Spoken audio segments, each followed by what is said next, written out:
For those of you who don't know, today, the 8th of March, is International Women's Day. So we're going to travel around and introduce you to some of the amazing women we get to work with every single day. Can you think of someone who's an everyday hero? Batman, yeah. What about some of your teachers, Olive? Are Amy and Dakota heroes? No, because they don't fight baddies. Yeah, they're just educators that take care of kids when parents are away at work. What else do your educators do with you? They protect us. They protect you and make sure you're safe? Yeah. Do they teach you things? Yeah. Yeah? So they're teaching manners to everyone, aren't they? Yeah. And learning how to be good. I think it's really important children have diverse role models. I think it allows them to identify themselves with one of us and kind of, see who we're like and who we're not like. It also allows them to view the world holistically, and they can identify us for our strengths and our differences as well. Now, I wanted to ask you, do you think it's important to have both male and female OSH educators? Yes, because some educators like playing basketball and playing football with the kids rather than some other educators just like chatting with the kids. And the important thing is they're all awesome, hey? Yes. Yeah, nice.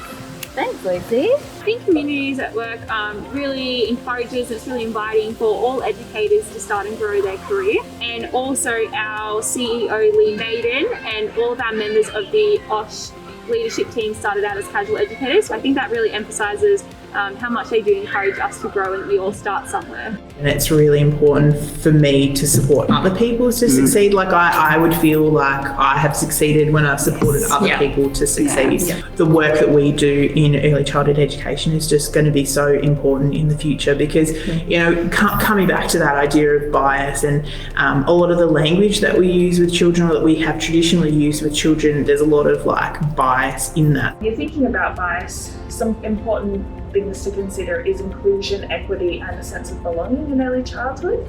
We come from lots of different backgrounds, we speak lots of different languages, and we want to ensure that people have that sense of belonging in our space. So making everyone feel really welcome, greeting them at the door, using their names, and we role model that so the children can see inclusion happen every day in their space. The leadership styles, when you're saying children get, classed as bossy, but it could be leadership qualities. And I guess instead of promoting that and encouraging that, if they're being told by certain avenues, parents, friends, teachers, you're too loud, you're too in their face, you're too bossy, and just consistently being told that from so many different areas, you're going to shrink into yourself and not feel so confident. My boss, when I'm always talking to her, she uses phrases like, I'm always in your corner. And just hearing that from women in leadership or what you aspire to be is pretty cool. What advice would you give to your younger self? Stay dedicated, believe in yourself. One of the things that I found and that I hear a lot about is how meaningful it is to work here. People choose to work here because of the values that the organisation has and the important work that the organisation does in the community. It really resonates with people. So we're here at the Best Dress store. I'm Hayley, the volunteer coordinator. Yeah. So what kind of people make great volunteers, Hayley? Anyone looking to give back to the community and has a few hours a week, we'd love to have them on board. Hi, I'm Karen. I volunteer down here on Thursdays. What demographic of women do you see at the shop here? We see everybody here at the shop. We see people that are shopping, that just walk by. We see people that need a bit of extra help, whether it be getting dressed for a funeral, job interview, wedding, engagement. We see the elderly come in and they might live with the top, but they basically come in for a chat or they grab a necklace on the way. But we see everybody down here. Dhamma, what were your greatest successes in life? I think getting married and having 2 sons and having 2 grandchildren and then having 4 great-grandchildren. Wow. My biggest achievement was being able to look after my husband with dementia for 4.5 years and kept him at home with the help of my daughter and saved him from going into care.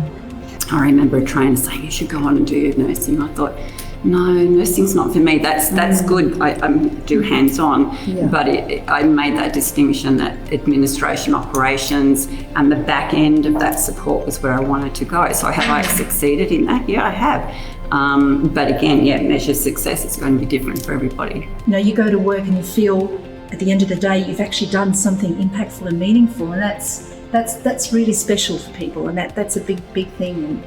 You might come into the workforce with Communities at Work thinking you're going to do one thing, but then discover another opportunity and end up somewhere else based on your passions. We're definitely really supportive of all different training needs, and we tailor our training to meet each individual person. But on top of that, there's lots of opportunities. So you can do something along the lines of education, so your diploma in Cert3 in early childhood education, or you can do some business studies, or Communities at Work will put on sponsorships for your bachelor as well. And any other passions you've got, whether it be disability or aged care, they're really supportive of all employees' training needs.